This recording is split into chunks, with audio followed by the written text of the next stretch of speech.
Hi, Crystal. Just wanted to thank you for calling me yesterday. It was a pleasure speaking with you, and I wanted to get back to you with some details about potential financing options for the client you're working with who's interested in a condominium in San Jose.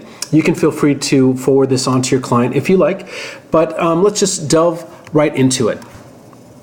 So here I'm showing how I list out the information regarding a purchase and how I break out the loan structure and the mortgage payments or the monthly payments associated with a purchase. So your client was interested in a $400,000 purchase with a $100,000 down payment. It's a pretty straightforward structuring that would more than likely be the best way to put his financing together. Just a single loan at $300,000. One of the options available I am listing here as 4.5%, and we'll discuss different options in just a moment.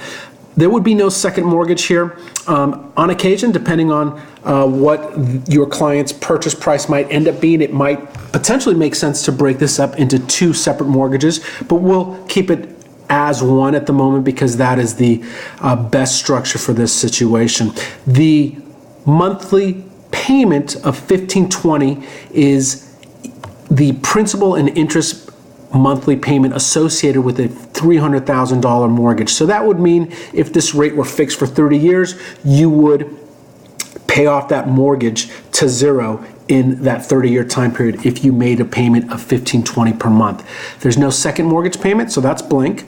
The property tax here I'm estimating at $417, and that is a prorated monthly amount. It's actually paid twice per year, and I'm assuming a 1.25% rate, which is standard in the mortgage industry, but I can update that for the specific property that your client ends up being interested in making an offer on.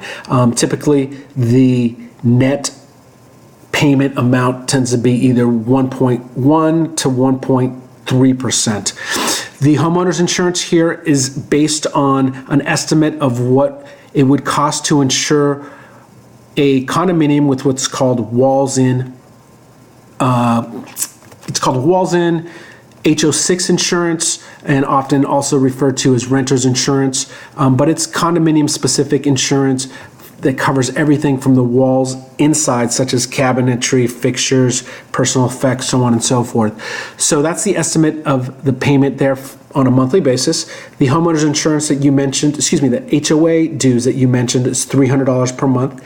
You add all those items up, you get to $2,282. That's the amount that comes out of the client's pocket on a monthly basis in order to take care of the overall housing expense. And then assuming your client is in the 28% federal tax bracket, then the maximum potential, as I estimate it, savings would be $325 per month. So net after tax write-off would be $1,957. The key here is that your client should confirm with his or her tax advisor to confirm that in fact the savings that the tax advisor estimates is in line with this for this specific purchase.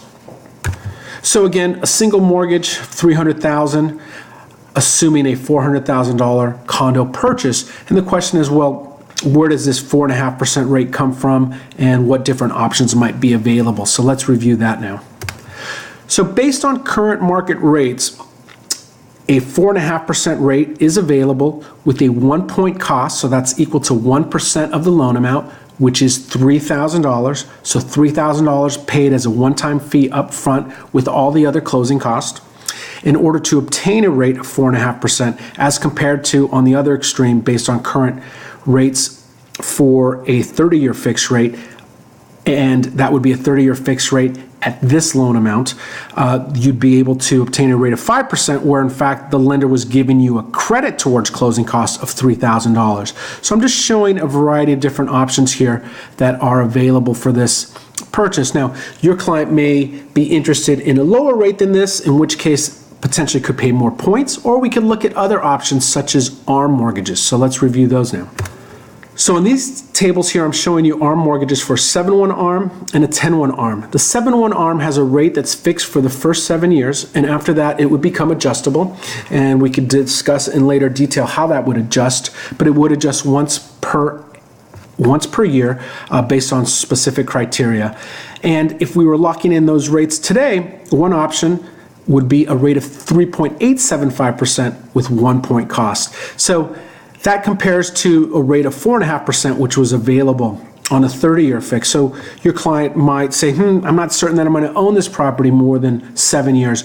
Rather than being charged 4.5% for those 7 years and paying 1 point in order to get that rate, I might prefer to obtain a rate of 3.875 with 1 point. So benefit with the lower rate and the lower associated payment is shown here, but lose out on having that rate fixed after the first 7 years. In comparison here, you can see that I'm also showing rates for the 10-1 ARM, and as you can see, I might as well have left out the 4.5% rate because it is priced at 0.5 point currently, which is the same pricing for the 4.375% rate. So again, different options for your client to consider, and I would definitely go over with your client and discuss what might be the best option for their particular situation, which would be dependent upon how long they intend to hold on to the property, what their cash flow issues are like, and how much assets they will have at the end of the transaction in reserves. This could all help determine what might be the best option for them. But suffice it to say, there are options available at least from 3.75% on the low end to the 5% that I showed you on the 30-year fixed rate option. And then here I just wanted to present another option where your rate is lower at this 3.875%. So for instance, this could be a 7-1 ARM where you're paying a few points in order to obtain this rate. And you can see that your payment on the first mortgage is smaller. The property tax is obviously the same. Homeowners insurance will be the same. HOA is the same. And then your tax benefit is also a little bit lower because of the fact that you have a lower interest rate that you're being charged. Your net comes out to $1891 in this specific case. And the other reason why I'm presenting this is just to show you that I can put together these type of tables on the fly for you or your client when needed for any specific purchase price, for any specific loan amount, for any specific rate, and then do the analysis as well and confirm whether or not your client would be able to qualify.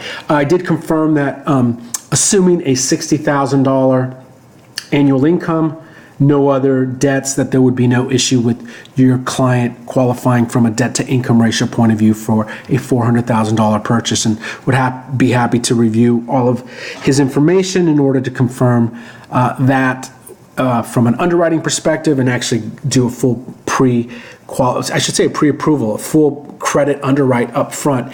And this is also key for clients to understand that it's important to have their file fully underwritten by the underwriter that's going to sign off on their final loan approval, so that when they do make an offer, they can do so with confidence that there isn't going to be an issue, and that they could decide to either have no financing contingency or very minimal financing contingency. And this is something that would make their offer potentially more attractive to a seller than, say, an offer that had a long financing contingency or some other type of contingencies that a seller might be apt to look down upon relative to those offers that have less contingencies or no contingencies. But again, something I would discuss with the client at a latter point, and something that could be decided upon once all of the client's financial information has been reviewed in detail. So again, this is a structure what happens on a monthly basis and how the loan is set up overall. And then the question is, well, what about up front? What do I need to come up with in terms of closing costs and other items that are due? So let's review that now. So in this table here, I'm breaking out all of the closing costs and prepaid items. As you can see, there's a flat fee of $12.95 for an underwriting fee. I list the appraisal fee at $750. The base fee is actually $500. And if we need a rush because we're trying to close this extremely quickly or for some other reason, then the total fee would be $750. So I like to over disclose to the client, give them sort of the worst case scenario in terms of cost, with the idea that it can always be dropped to a lower number if need be. So this number would be $500, assuming there was no rush. A few other standard fees, and then another big one is the 1962 for escrow and title services. Here I'm quoting the rates from Fidelity National Title and Escrow, and these rates will vary very slightly between different escrow and title companies. Typically, as you know, the seller sets up an escrow with a specific company, and then buyers tend to elect to move forward with that escrow company, and so we would use whatever rates that escrow company offers.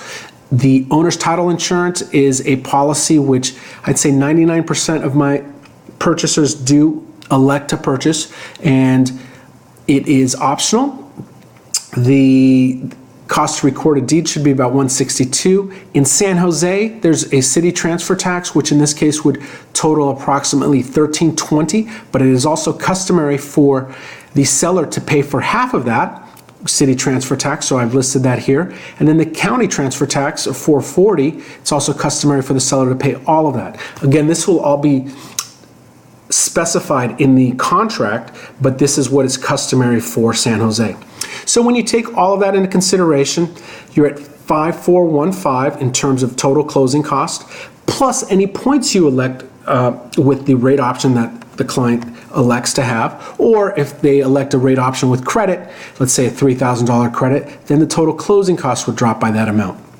On top of the cost associated with the transaction, there are certain items that need to be prepaid up front. Here I'm estimating a prepayment of interest of $1,500. The actual amount that is prepaid will be dependent upon the day in the month in which the transaction is completed. So if we complete the transaction on the last day of the month, the client would prepay 1 day's worth of interest, and then it would be approximately 31 days later before the first full mortgage payment is due. If you close the transaction in the middle of the month, it's approximately 15 days worth of interest that's paid up front, and then it would be a full 45 days before the first full mortgage payment is due. The insurance prepaid up front for 1 year, so that's listed here, and I'm looking at a total of $2,940 in prepaid items. So when we add that to the closing costs, we're at $83.55, which is the amount that the borrower would have to come up with in order to complete this transaction based on these assumptions, along with anything they elect to pay in terms of points, and along with the $100,000 down payment. And that is pretty much it. Let's try to explain it in a pretty straightforward way.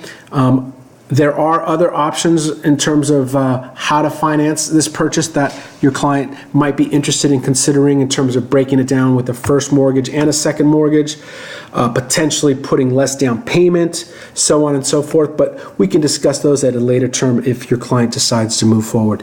Feel free to get back to me with any questions, and I look forward to speaking to you in the near future. Bye.